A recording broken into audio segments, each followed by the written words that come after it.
Hi there, welcome to the God's Eye Production Podcast. Spring is still in full swing here. We're transitioning into summer. So today we're talking about transitions and what we need for those transitions. We're in transitions our entire life.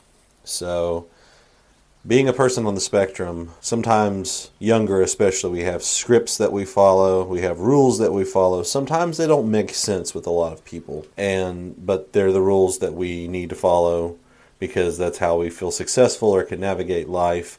But then one thing that a lot of people don't talk about is those rules will change. So the same rules that I had in my younger years were potentially different from the rules I follow now. One of those rules, just as an aside, I wouldn't listen to Christmas music until after Thanksgiving.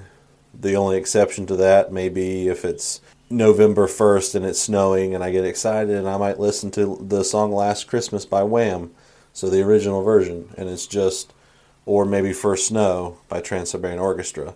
And I'm not bringing all that up because, we're getting ready for a holiday or whatever. I'm just giving that as an example. So the rules will change, and that's very frustrating because we're constantly in transition. Things are never the same. When you're going back into your life and you're holding on to the past because the rules are changing and you're like, I don't want these rules to change. Why are they changing? Help me, Lord. And you're trying to hold on with a death grip to the past and trying to replicate what was and being blinded to what is, you're going to have depression eventually hit you. Or if you stay so bound up in the future, trying to plan your rules around future events that may or may not happen, you're going to be anxious all the time. That's kind of what we're talking about this week is transition. So the point is, as you get older, things change. And burying your head in the sand and saying, these rules that I have now, I'm going to keep with the rest of my life. No, they're going to change. If you're kind of set and stuck in your ways, I would encourage you to remember that a lot of the laws that we've had in the past have changed or have been amended. And sometimes they've completely been done away with. So the scripts that we follow will change in our lifetime. And I would say that the rules that, as a person with autism, that I live with in my 10-year-old self isn't going to be the same as my 20-year-old self, isn't going to be the same as my 30-year-old self, and isn't going to be the same as my 40-year-old self, and so on and so forth. What I'm trying to get to with this is, when we're in a season of transition, when things seem to just not be working out, when things seem to be falling apart, where's God in that? We have to trust. Why is that person over there seem so much more holier than me? Or why did they da-da-da and fill in the blank? And this isn't a podcast on pride. It's just what about that person makes them that way? Well, how surrendered are they? How much do they trust God? How much are they walking things out with God in relationship by trusting Him? Why do we, as disciples of the internet, not trust anything that we have? Like, oh, well, that testimony, I don't trust it because of this, because of the skepticism. Why don't we trust? We can't trust, therefore we can't commit. So we have, in my opinion, nowadays, we have a commitment issue. People don't want to go deep. So you'll present them evidence of something. Let's just say some evidence of Christianity, the resurrection. You give them the hard, cold facts of how the resurrection could have happened, who wrote it down, all of the facts. Some people will even bring the Shroud of Turin into that. We might include some show notes about that. All of these things, and people aren't biting. They're like, yeah, whatever, and they're stuck in their way. Why are they stuck? Well, they're stuck because of their own traumas and biases, and they're using that to confirm things. And you can say the same thing, oh, you're using stuff to confirm your stuff, and yeah, you're right, I'm going to look for that.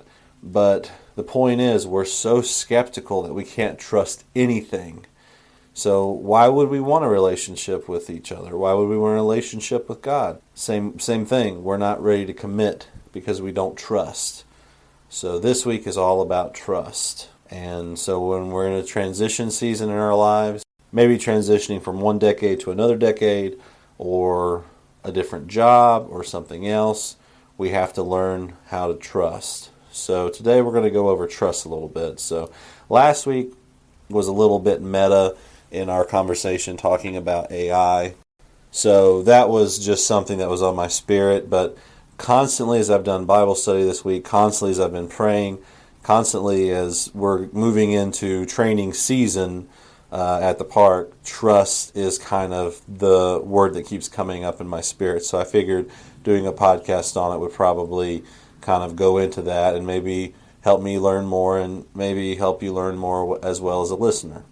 So how many times is trust in the Bible? A lot from a quick Google search. It depends on what kind of context of trust we're talking about, it seems, I think. There are different levels of trust, different kind of ways to use that word. That's the reason why sometimes English doesn't really do justice to the Hebrew words. So we're going to go over the Hebrew word, kind of the pictographs, so this is kind of the deep stuff, but Hebrew is a very pictographic language, so if you can go back and not only look at the word and what it means, if you go back into the pictures and what each individual picture of that word means, it relays all of the characteristics of that word.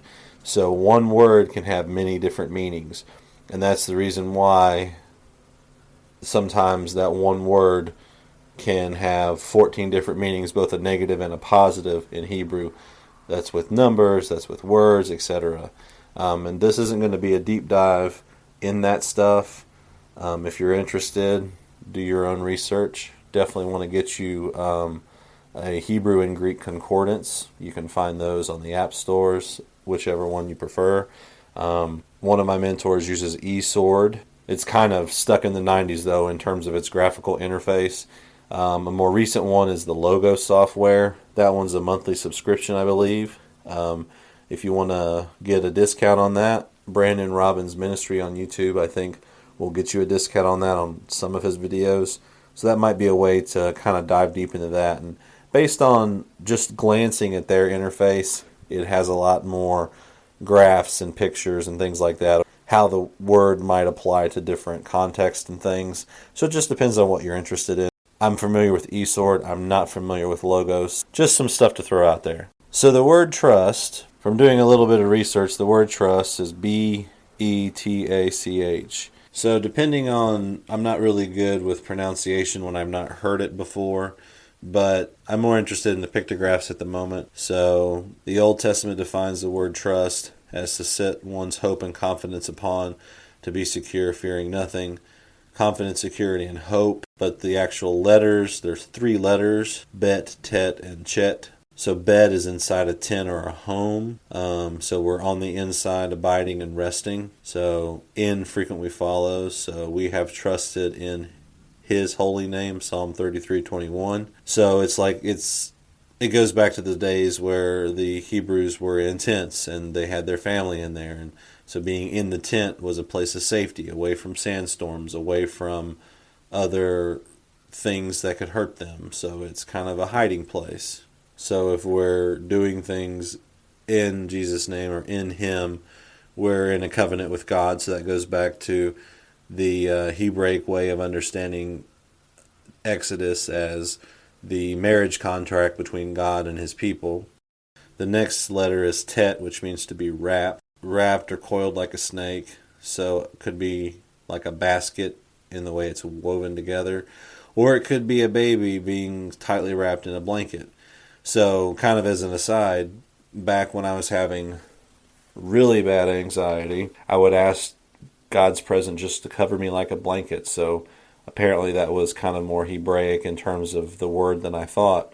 So being wrapped like in a blanket. So trusting because you're wrapped and you're swaddled. So when we don't feel wrapped up in God, we kind of feel abandoned, or maybe like an orphan begging at the gates. So we're wrapped and swaddled in goodness in God's everlasting arms.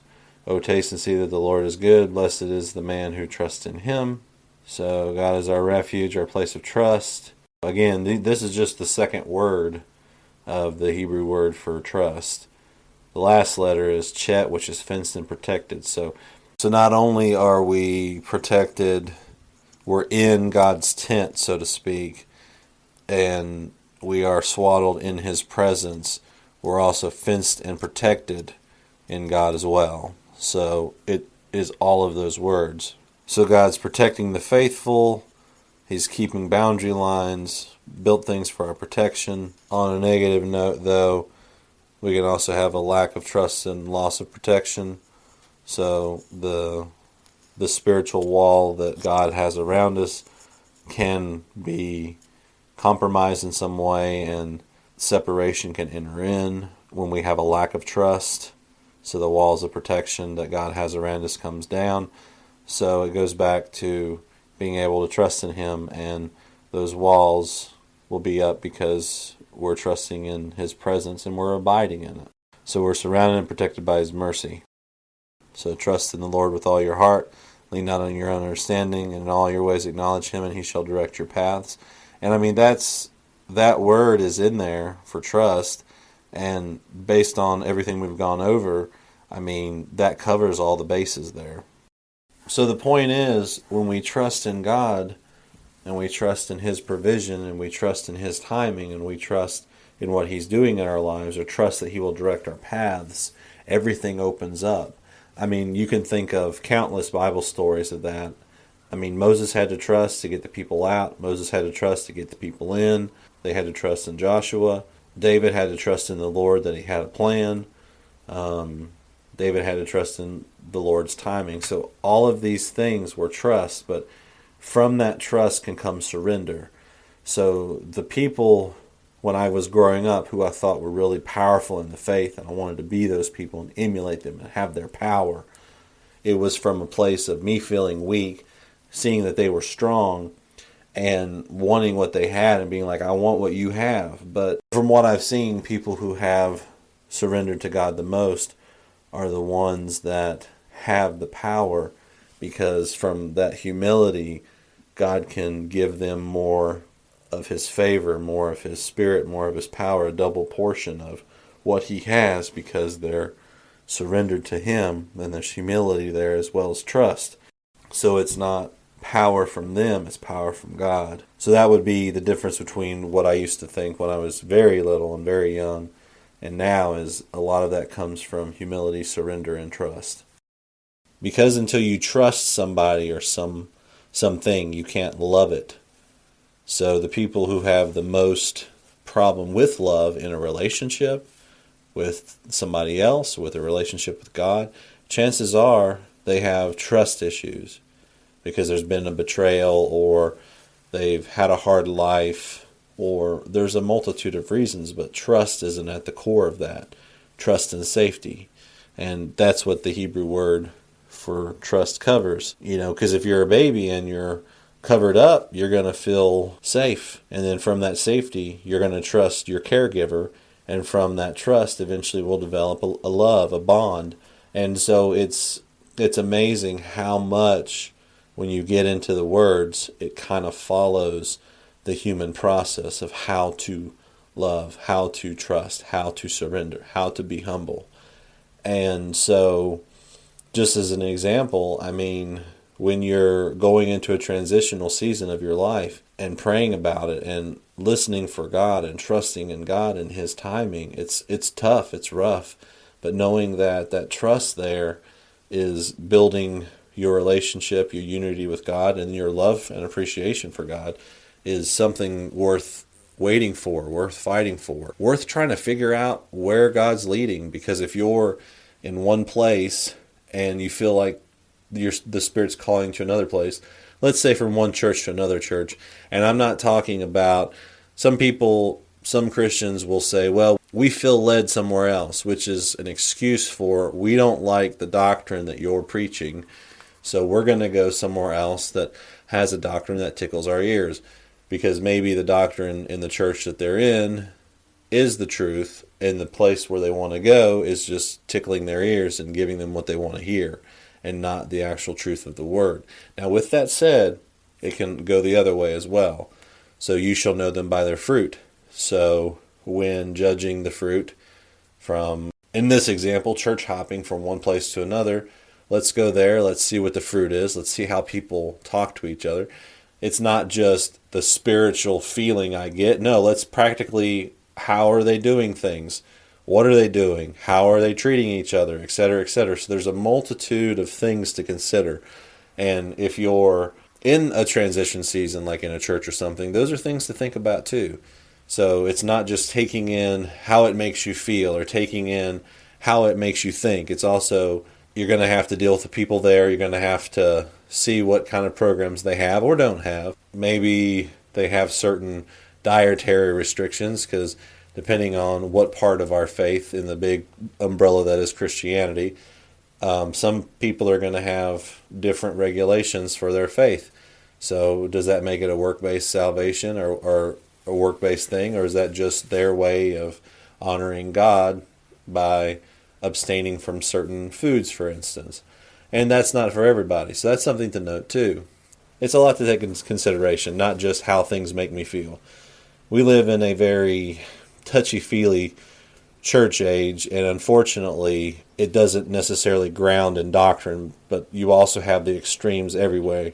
So when I start talking about churches, I try to have a very balanced approach. Depending on how the Spirit leads, it could lead you to something that would be considered more high church, for instance, which would be sort of more regulations, rituals, and liturgical beliefs, singing the same songs over and over, maybe in a different language, perhaps Latin, perhaps Hebrew, etc. Do you like more low church, where it's kind of more informal, more laid back, but also has its own procedures and regulations?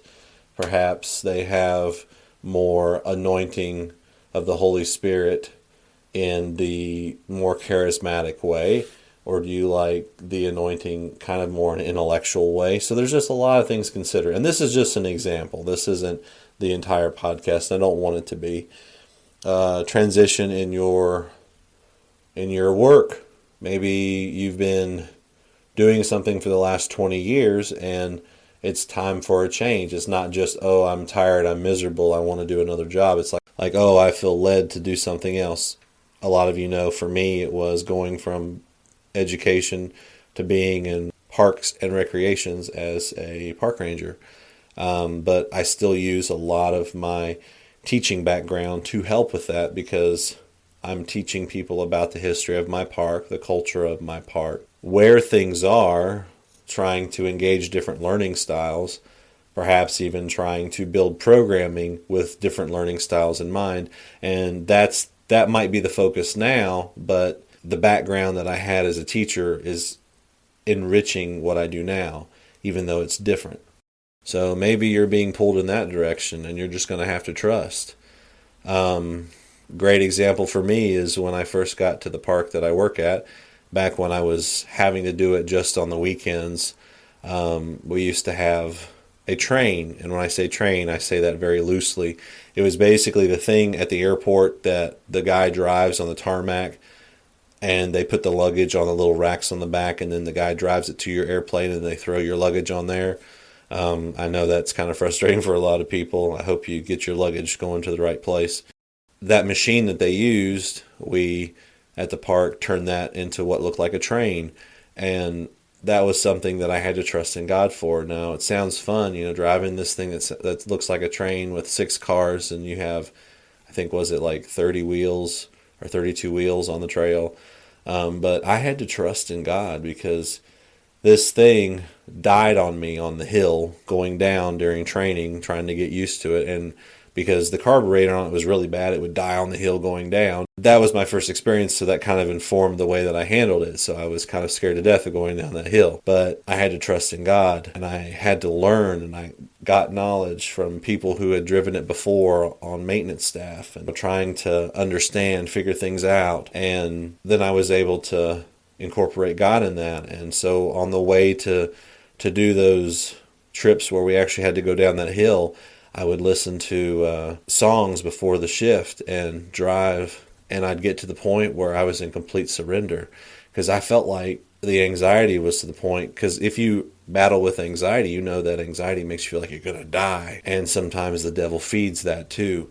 and you get stuck in your brain, like, oh, you're going to die. Everybody on that train's going to get smushed. They're going to die. They're going to fall off. Just irrational thoughts. And so, yeah, it was a very scary time. But then, highly recommend Paul Wilbur. The song was Nobody Like You, and it was a song all about God and surrender. Lord of all, I bow down at your feet. All to you, I give all of me. And it was a song like that. And as I would listen to it and pray, we're not talking Garden of Gethsemane like sweating bullets here and sweat that looks like blood. I'm not talking like that, but it was a pretty severe feeling of being crushed. But I wasn't perplexed, even though I was hard pressed on every side. I wasn't in despair because I had God there being able to minister to me and give me that peace and me having that trust to feel that blanket go across me and of his anointed comfort, and also know that he's within me and he's helping me. So that word trust, I was living it out. So what I ended up doing was putting my train in second gear, going down the hill and making that turn and being able to do that. And I didn't have to do it a lot because we actually at that time had another way to go through our historic village. So I didn't have to go that way except for when I had to turn around occasionally. I didn't have people on it normally when I did that. But the point is that kind of became a philosophy. So it allowed me to trust in other ways. So I trusted in God when I went back into the school system because they didn't have enough hours to give me. And I was kind of a tutor then, so kind of like a math tutor and a reading tutor. And so the year before, I would have chosen to just do reading. But I said, if I can put my train in second gear, go down the hill and make the turn, then why can't I do that with math? Because math's kind of been a struggle for me. I went in there and I said, I'll do both reading and math. And so that was trying to be flexible, but I trusted in God enough on the train, and it allowed me to trust him with things that were still a struggle for me at the time. So why don't we trust God with that stuff too? Why don't we trust him not just with the day-to-day? Why don't we trust him with the transitional seasons of our life? So maybe there's a big project coming. Maybe you've already had a project. Maybe you're an empty nester. Why don't we trust God in the transition and just pray, Lord, let me see what you have for me in this transition. Let me understand, but let me trust in you and have surrender in that and being able to find the fruit from that. And maybe writing the things down that you're feeling. Journaling is always great. I do it all the time. Sometimes it can be something for somebody else. While I'm on that topic, when we're trying to help people out, don't try to rewrite your past. So we're listening to people and we're waiting for us to put our 2 cents in, and we're talking about a specific event. In so doing, we're diminishing their story. And it's frustrating as a person with autism to not mention a story or connect the dots. Like, I know exactly how you feel. When I was your age, this, and this, and this, and this, and this, and this happened, and that happened. But then you're making it all about you. Or at least they perceive it that way. You're trying to connect to them by a story, but they're not feeling validated because you're steamrolling over them with your story. And maybe you're trying to use them to correct your story. You're like, this characteristic, that characteristic, when I was your age, reminds me of what I did. So I'm hopefully going to give you the wisdom that I didn't have because I have regret. And we have to be careful with that because now in the day and age we live in, there's a lot of hatred. Murderous hatred, I would say, from the enemy, because there's just a me against you mentality. I would say not all of it, but probably a good majority of it is because people will not listen to each other. I mean, you think of all the debates that you see, not just political. In my case, I think of the debates between an atheist and a Christian. They're talking at each other most of the time, not always, but they're talking at each other, but they're not connecting with each other. Now, people can have strong opinions, but let's connect with them. It's frustrating when I read this article. Basically, the gist of it was keep what you have to say generic. it feels like it diminishes your credibility. But if we get so much in our heads and are trying to transition to help people, we don't want to have to explain ourselves. So those little seeds that we put out, we keep them generic. Now, I'm not saying like a Hallmark card or being pedantic or thinking that I'm very profound with something when I'm not. Like somebody is really upset because they lost their football game or whatever. So you pat them on the back and say, well, you know what? There's winners and there's losers. That's not helpful at all. Some people might think that that's a profound statement, but that's just a generic Hallmark statement. And that's just a really dumb example. But that's not really helpful at all. So we want to keep it so that people can use that. So let's think of a tree, for instance, like a pear tree. A pear tree is going to produce pears. It's not going to produce these really weird cubed things or spiky fruit or something weird. So it's a very generic shape. It's a pear shape. I say pear shape, you probably think of what that is in your head as a fruit or maybe as a fashion choice. So it's a very generic thing that we can consume. So in the same way, the knowledge that we give out and the wisdom that we give out needs to kind of be like that, generic, so that people can eat it. So it doesn't need to have a spiky fruit or it doesn't need to have a weird shape to it because they're not going to be able to digest it. I'm going to have to explain myself more. And I explain myself with my train example. But people who know me, I can use that example. But if it was somebody who wanted like generic advice, take what, the thing that you fear, go confront it, be at peace with God as you go down the hill towards it. Something like that. Something generic. The train thing I'll have to explain, but if I do it with a dramatic type of edge to it, that would be engaging. I think that would be okay. But again, I'm not trying to steamroll the person I'm trying to help here. Just keep that in mind. That's something new this year that I've discovered when I read that article. So while the person you're helping has maybe the same characteristics of your story, it's not your story. You've already lived that. So maybe the reason that God brought him back into your life is because you need another round of restoration and healing there. So he's put you with that person. That way you can kind of go into it with him, if you're willing, with the union and say, Lord, this person's angry like I was when I was their age. I need your help here. They're driving me nuts. What do we need to do? But that goes back to trust. So season of transition, season of maybe anxiousness, season of confusion, trust. And from that can come hope. Sometimes when I get really in despair and I get pretty much down in the bottom, there's something that's still pulling me forward. It's going to get better. We're going to get through it. We're going to figure it out. And that's the hand of hope. Hope in Christ, hope in the future, hope in the character development that I'm doing down here to be able to co-rule with him in eternity how I'm supposed to, how he sees fit. That's what we're doing here. This isn't the end. This is just our way to get what we need in our character over a long period of time to be able to have that process of holiness. People say, when I say holiness, people just have this giant, the guy on the wall type of mentality. That's not what I mean when I say holiness. When we follow closely in union with God, we are going to become more holy just because we're trying to seek him out. And it's not a I'm better than you thing. It's, I need to get rid of this addiction in my life. I need to get rid of how many times I lie to people during the day over stupid stuff because I want to get closer to you, God, and I'm going to have to let these things go. Maybe you're going to have to give up some things. Maybe you need to start doing some things.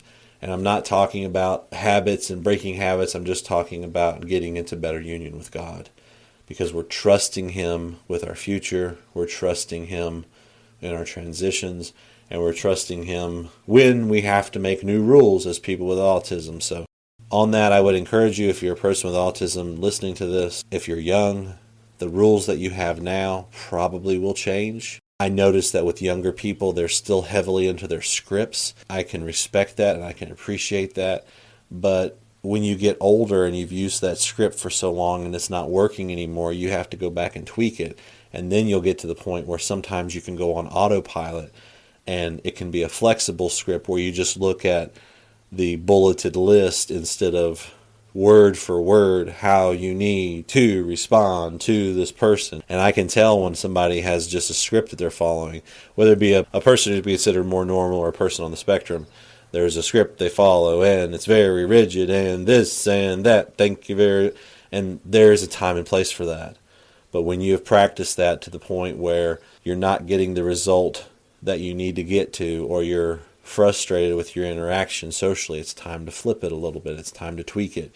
And then hopefully once you practice, because all this is just social experimentation, when you get to the point where you're talking to people and you're like, oh, that's hitting on a wound in them, so let's switch and change and talk about this because they were really interested in this topic. That comes with time. So I want to encourage you and give you hope that if that's where you are, you're in a transition of your rules changing from decade to decade to decade, that it's going to get easier, it's going to get better. Talk to somebody about that, who you trust and who can understand your operational rules that you have. And they don't just look at you like you're weird because you're all rigid, because you have to have the curtains a certain way and you have to have your covers tucked under your bed. And I'm not talking about those kind of people. I'm talking about the people like, I understand you have to have that way because of your sensory issues, so on and so forth. So that's also another point too, like, be encouraged that as the rules change, if you'll trust in God, He'll show you the way that you need to walk out this decade of your life, that decade of your life, so on and so forth. So that's pretty much all for this week. We might put a couple more Bible verses in the show notes, but trust is a very big part of the Christian faith, and from that trust can come love, and from that love can come surrender. And we'll see where the Lord leads, and we'll see you next time.